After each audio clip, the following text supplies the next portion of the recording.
everyone, Professor Kurzlik here. I wanted to do an upload thinking about the connection between tariffs, bringing back American industry, and where those jobs might come back to, if they came back, if manufacturing jobs came back. So tariffs are in the news a lot.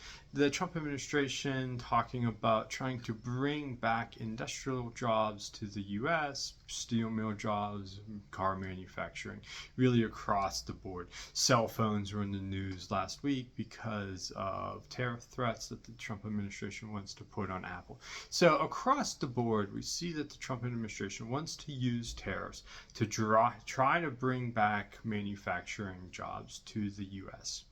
So we know this is one tool that the administration is using to try to bring back these jobs. What doesn't get talked about as much, and I think it's kind of worth thinking about, and I'm surprised it's not talked about more, is okay, so if those jobs did come back, where would they move to? Would the jobs return back to places like Michigan or Ohio, places that are hollowed out from deindustrialization? Would those manufacturing jobs return back to those cities? And there's some evidence that shows, and there's some strong speculation that no, manufacturing wouldn't just simply move back to Detroit, to Pontiac, or Gary, Indiana, or Youngstown, Ohio, or Toledo, or Akron, but instead would probably move to the American South. So let's think about this for a few minutes and talk about maybe why this might occur. So I'm from Western Pennsylvania. I went to school in Youngstown, Ohio, right across the border from Pennsylvania.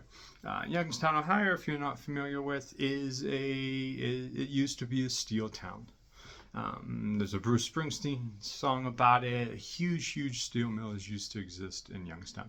So if you spend time in Youngstown, as I did while I was in graduate school, you hear people talking about, well, we wish the steel mills would come back. While I was at Youngstown State, I lived in Warren, Ohio, used to have more industrial jobs. People today still talk about, we wish those mills were still open, we wish that Ford plant was still open, we wish that car manufacturing or whatever they had was still open. And so we saw in the past election cycle, a lot of these places shifted from Democrat to Republican because Trump was talking about bringing back these steel jobs, bringing back these industrial jobs. And so that was a pretty big base of support for Donald Trump and his election. These workers who either worked in a mill, maybe their parents worked in a mill, or they just have this idea that life was better when those mills were open, when those industries were in town. So Trump talks about bringing these jobs back to these communities in Ohio and Michigan. This is a big selling point. So the jobs used to exist. So then why, maybe if we bring industrial jobs back today, might they move to the South? And we see some evidence of why. One, some of the jobs that left places like Ohio and Michigan didn't necessarily move abroad. Some of them simply moved to the South. Some of them moved to the Sun Belt. They left the Rust Belt and moved to the Sun Belt. And so setting aside maybe globalization that allowed some plants to move abroad, those that moved to the South oftentimes did because labor was cheaper. It was just cheaper to hire workers in the South. Maybe the regulatory environment was friendlier in the South. Maybe taxes were friendlier in the South. Maybe incentives existed that pushed jobs to move to the South. So that is absolutely true. So if that happened in the 70s and the 80s and the 90s, this is something that we could see again today. If manufacturing jobs move to the US, they're going to move to where labor is cheaper. So it is absolutely cheaper in right-to-work states in the South than in the North, where you had pretty strong unions demanding a higher quality of life.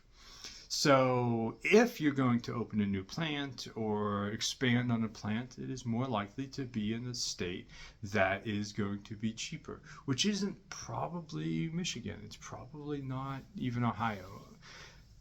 Moving to the Sun Belt. So that is a key thing to think about. So these communities that want to see reindustrialization, to see those old steel mills that used to exist in Youngstown, Ohio, to move back, well, tariffs aren't going to simply solve that problem. Even if they would bring jobs back to the United States, where those jobs come back to might not be where people used to work in those mills. Much more likely to be in the Sun Belt. So that's something to think about, that I don't think gets a lot of media coverage. I've seen a few articles, a couple Trump administration officials were on Fox News talking about this in passing, but it's something that we as a society have to think about. Okay, if we reindustrialize, where are those jobs going to go? So they might move to the South where it's cheaper, a better, cleaner, in a business perspective, a better regulatory environment.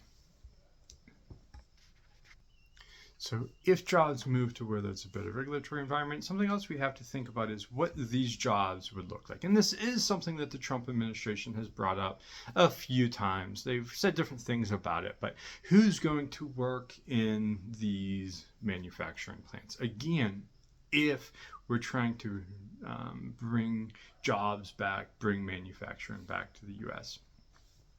The steel mills that existed in a place like Youngstown, that technology, we've moved on as a country from that technology. Where in Youngstown you might need 30,000 steel workers to produce steel. That's just not true anymore. Much of steel making, as we've seen in car manufacturing, if you just look at YouTube videos of cars being manufactured, it is very automated. Lots of machines make these things now. So even the workforce, who's going to work in these jobs, is probably someone that either has a college degree or some trade school, some formal education to work in these plants in a way that simply just did not exist in the past. Where maybe if you graduated high school, you had a lifelong job, or at least you thought you had a lifelong job in the mill. You could graduate Youngstown High School and you could go down the street and work in the mills. You could graduate from Warren High School and work and go to the mills. We just simply don't have that quantity of jobs anymore. And we see this empirically from places like Gary, Indiana, where the U.S. Steel Works in Gary produces a lot of steel still. I think the U.S. Gary Works is one of the highest producers of steel, if not the highest producer of steel in the country. So even when we make a lot of steel, we have a lot of industrial output, it simply does not require a lot of workers like it used to. In fact, what we see emerging now, even in the steel manufacturing industry, are what are considered mini mills. Certainly don't require the labor or the resources that old style mills like we see in Pittsburgh, we saw in Youngstown, Ohio. Those mills just are antiquated. We just don't make steel like that anymore. So what does that mean then for the communities if we do bring back industrial jobs?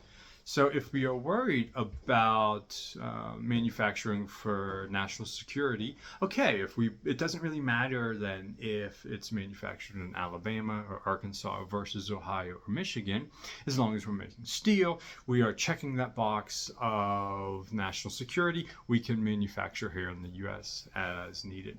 But if we take a step further and think, okay, well, where are these jobs going to occur? How many jobs are going to be created?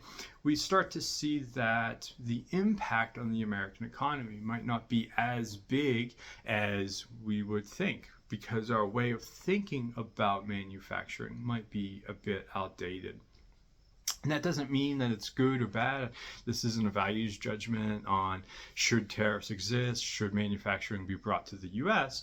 I'm simply saying that when we think about the impacts and the effects on American society, these are discussions that we should have about what is the impact on the labor market in a place like Ohio. Are those jobs going to come back? What is the impact on the labor market in a place like Alabama?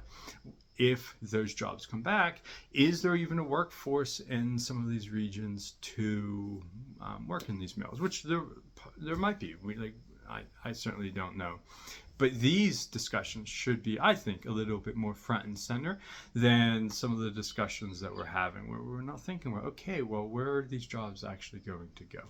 Okay, so I just wanted to make an upload. I'm not hearing a lot of discussion about this, so I thought it was worth talking to you all about. Okay, thank you.